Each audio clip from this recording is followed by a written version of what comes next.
So in this presentation, I'll be going over structural clay tiles. I chose Guastavino Vault, which isn't exactly a building, but it's a roof structure or load carrying structure that was utilized at the turn of the century. This is a picture of the Queensboro Bridge, or the Bridge Market. This was used to store tractors for years before a developer came in and really saw the beauty of it and refurbished and built this market in New York. So some of the aesthetics and appeals. I mean, it's pretty obvious when you look at these vaults, the beauty is pretty astounding, and the workmanship and the time it would take to build something like this. They have really dramatic geometrical designs. The herringbone pattern really draws your eye into the ceilings. This is something that was commonly used during the golden era of American building, the Beaux-Arts style. It was utilized by architects like McKim, Mead, and White, and they really used it to create a lot of their famous spaces. And this is all due to the Guastavino style that was brought over from Spain by a family of immigrants. So the Guastavino clay tiles were standardized less than an inch thick and approximately 6 by 12 inches.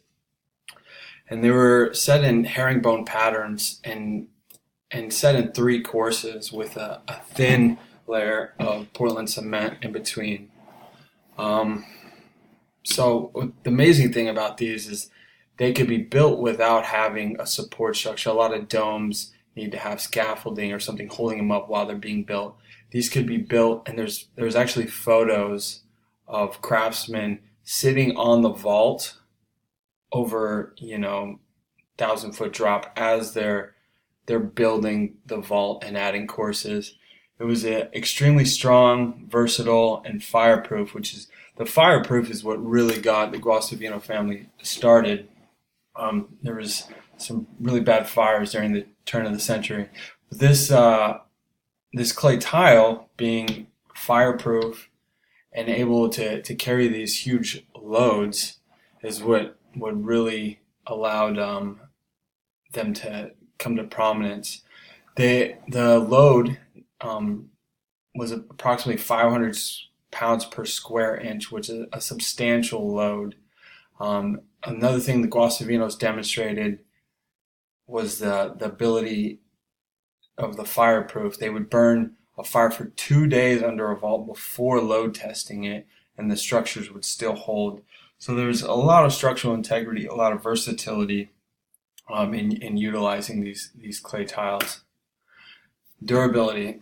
So nearly all the Guastavino vaults are still in use today, and it's been over 130 years.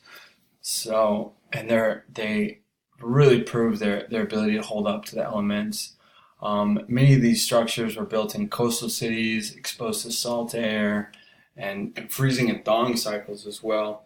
So it's definitely demonstrated themselves to really last the test of time. Here's a couple photos of different structures that utilize Guastavino vaulting. I believe these are a church in Boston.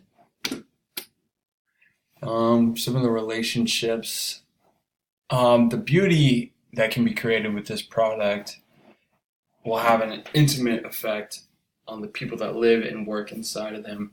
Instead of having a boring structure with steel beams overhead, these vaults allow just an unsurpassed beauty to the structures. Many of the landmarks of American architectural heritage owe themselves to structural clay tiles. This is just one structural form that makes some great buildings possible. And that relationship with the past is a string that we really need to recognize and maintain. We should be proud of these structures and the immigrant family that built them.